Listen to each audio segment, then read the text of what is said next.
Баршаңызға қайырлы күн достар. Бүгін біз маклюби тамағын жасап үйренеміз. Ең алдымен біз күрішімізді дайындап аламыз. Оны өлшеп алғаннан кейін жақсылап араластырып жуып аламыз. Мінекей күрішімізді жуып болдық. Енді қызып тұрған табаға күрішімізді саламыз. Табамыз қызды. Енді азғандай ғана май құямыз. Майымыз қызғаннан кейін жаңағы жуған күрішімізді саламыз. Күрішімізді салғаннан кейін үстіне тұз сеуіп, жақсылап араластырамыз. Енді күрішіміздің үстіне қайнаған ыстық суды құямыз.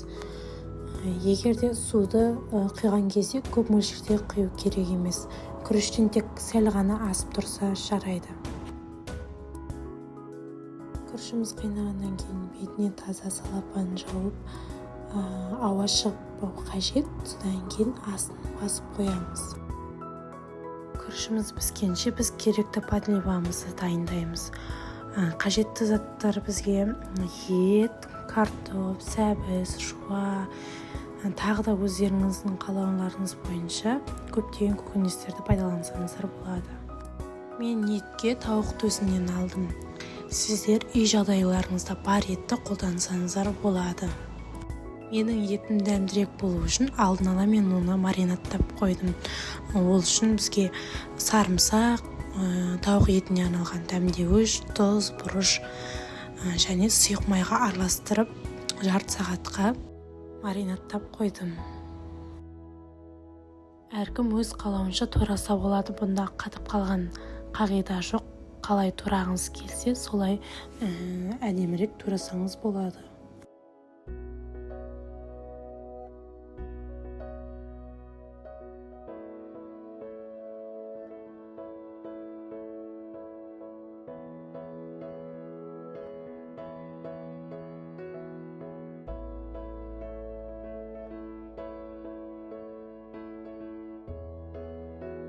Керек заттарымыз дайындап турап алдық. Енді қызып тұрған майға салып біртіндеп қуырып аламыз. Мінекей майымыз қызды. Енді табамызға картопты салып жақсылап қуырып аламыз. Міне осылай қызарғанша қуырып алғаннан кейін картопымызды майына сүзіп ыдысымызға салып бөлек салып аламыз. Дәл осылай сәбізімізді де қызартып қуырып аламыз. Мінекей сәбізімізді қызарды. Бұны да сүзіп алып бөлек ыдысқа саламыз.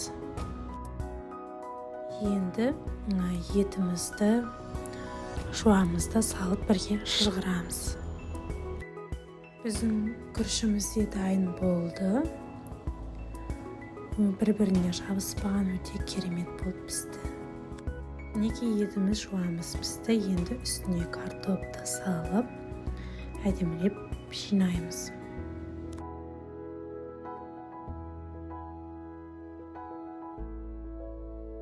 Енді үстіне сәбізімізді жаңа картоп құсатып әдемілеп қатарластырып жинаймыз.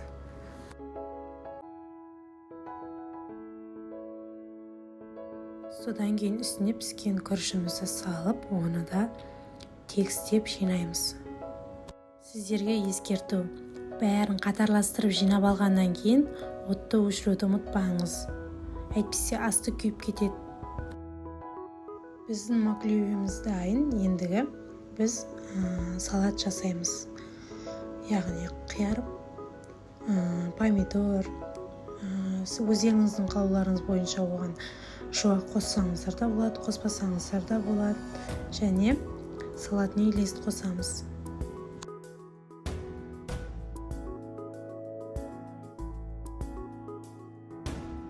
Барлығын турап дайындап алғаннан кейін үстіне тұз, қара бұрыш және кішкене сұйық май қосып араластырамыз. Міне маклюби салаты дайын болды. Енді маклюбимізді табаққа аударамыз. Мейлінше табақтарыңыз үлкен болған дұрыс.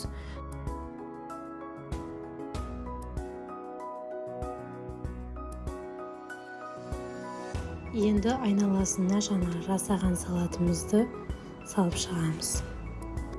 Содан кейін жанына айран құйып шығамыз. Мінекей, енді маклюбеміз дайын.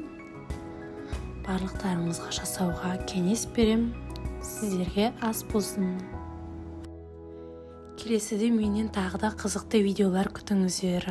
Лайк басып, маған тіркеліп қойыңыздар, комментарий жазыңыздар.